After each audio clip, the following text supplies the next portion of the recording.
Guys and welcome back to my YouTube video. I hope कि आप सब लोग बहुत अच्छे होंगे। सो गाइस, आज की वीडियो के अंदर हम बात करेंगे अबाउट द एग्ज़ाम के रिव्यूज़ के बारे में जो भी रिसेंटली सितंबर 2024 के अंदर हुए हैं। और मैं ग्रुप 2 के पेपर्स के बारे में बात करूँगी। तो मैंने रिसेंटली मई 2024 के अंदर ग्रुप 1 क्लियर करा हुआ है और उसके रिज़ल्ट के आने के बाद ही मैंने अपनी स्टार्ट करी थी preparation. Due to such a short period of time से 2 महीने के अंदर मुझे कॉस्टिंग मैंने पहले पढ़ रखा था, बट येस मुझे पढ़ना था वापस से क्योंकि मेरी कोई एग्जामिनेशन नहीं थी उसके अंदर। और दोनों सब्जेक्ट्स एफएमएसएम और ऑडिटिंग ये दोनों मुझे फ्रॉम द स्क्रैच करने थे। तो 2 महीने मेरे लिए बिल्कुल भी सफिशिएंट नहीं थे, तो मुझे पहले से ही लग रहा था कि यार शायद नहीं हो पाएगा मेरे से।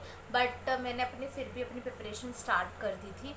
बट लास्ट में आते आते ना वही हो जाता है, सब कुछ मेस्ड अप हो जाता है। और मैंने अपनी थिंकिंग ऐसी कर ली थी कि एक काम करते हैं कि सिर्फ एक पेपर के ऊपर फोकस करते हैं, कॉस्टिंग के ऊपर, क्योंकि मेरी ऑडिटिंग की और एसएमएफएफ की क्लासेस भी पूरी नहीं हुई थी अच्छी तरीके से। तो मतलब कुछ कुछ चैप्टर्स मेरे बच गए थे एंड में विदाउट रिविजन वहाँ पे जाके कर आना was like a messed up. मैंने वहाँ पे जाके सच्ची में मेसअप कर दिया था। तो मैंने क्या किया, मैंने सोचा कि यार कॉस्टिंग के अंदर एग्जाम्शन आने की कोशिश करते हैं। तो मैंने कॉस्टिंग के अंदर बहुत ज़्यादा अपना सारा एफर्ट्स मैंने सारी कॉस्टिंग में ही लगा दी और मैं एग्जामिनेशन देने चली गई। तो सबसे पहला कॉस्टिंग का पेपर आया था। तो एज़ पर मेरे हिसाब से मुझे ऐसा लगता है कि कॉस्टिंग का पेपर सही एवरेज आया था। बहुत ज़्यादा अच्छा भी नहीं था कि बहुत ज़्यादा इजी हो, सारे हलवा क्वेश्चन और आप इजीली कर लो। बट येस थोड़ी थोड़ी ट्रिकी पॉइंट्स थे, सब में कुछ ना कुछ ऐसे पॉइंट्स उन्होंने दे रखे थे।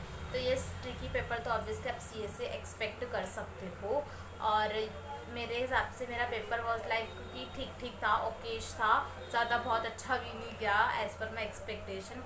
बट ठीक है, लेट्स सी, होप देखते कि एग्जाम्शंस आती है या नहीं आती है। देन उसके बाद मेरा था ऑडिटिंग का पेपर। ऑडिटिंग के पेपर के अंदर एक तो वैसे ही कुछ नहीं आता था, लेकिन जो भी थोड़ा बहुत पढ़ के गई थी, जो भी थोड़ा बहुत करके गई थी वो सही था। मतलब थोड़े बहुत मैंने एमसीक्यूज भी कर दिए थे, क्वेश्चन भी बीकॉम लेवल के क्वेश्चंस का आंसर का लिख कर आई हूँ मैं। सही बता रही हूँ, मैंने बीकॉम के अंदर जैसे लिखती थी ना आंसर्स को, मैं वैसे वहाँ पे लिख कर आ गई। अब मुझे नहीं पता कि वो लोग सही करेंगे या नहीं करेंगे, एज़ पर उनके हिसाब से मैंने छोड़ दिया है कि जैसा गया वैसे गया। और मेरे हिसाब से मेरा पेपर ऑडिटिंग का ज़्यादा बेहतर नहीं गया।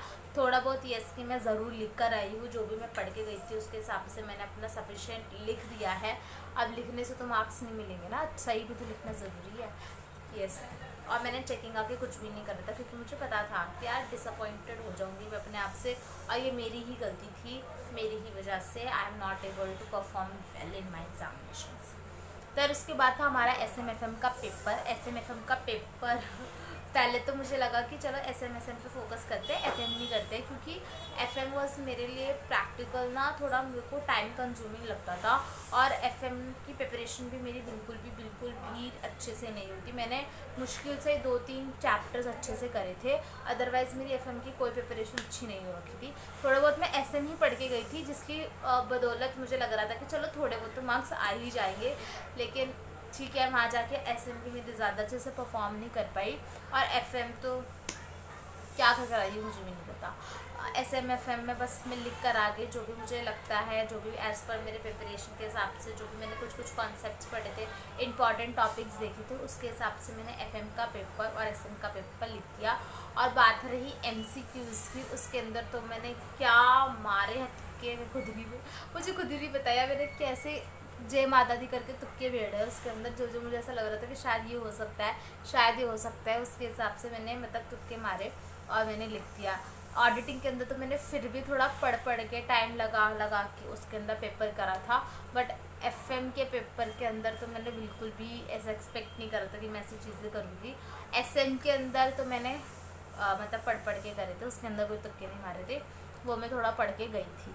तो येस, यही था एग्जामिनेशन में। आप अब मुझे बताएं, मेरा अटैम्प्ट तो लगना ही है। अब आई डोंट नो, लगेगा ही, मुझे लग रहा है 50 किसे परसेंटेज से ऊपर तो मेरे आने ही नहीं वाले, बिल्कुल भी नहीं आने वाले। बाकी कॉस्टिंग के अंदर मैं थोड़ा एक्सपेक्ट कर रही हूँ कि शायद एग्जामिनेशन आ जाए, बट इट्स ओके, अगर नहीं भी आएगी तो ठीक है, मैंने अपने आप को प्रिपेयर कर रखा है कि यार जनवरी में तो पेपर देना ही देना है। तो ये जनवरी में पेपर देंगे। और मैं नई नई वीडियोस और स्ट्रैटेजिक और डे वाइज अपनी वीडियोस लेकर आऊँगी। तो आप लोग प्लीज़ इस यूट्यूब चैनल को सब्सक्राइब कर लेना और लाइक भी कर देना वीडियो को। और आप लोगों के एग्ज़ाम्स कैसे गए हैं वो भी मुझे डिस्कस के अंदर कमेंट सेक्शन के अंदर बता देना। So that's all for this video. I hope you like my video. So if you like my video, do hit the like button and share and subscribe my channel. So bye.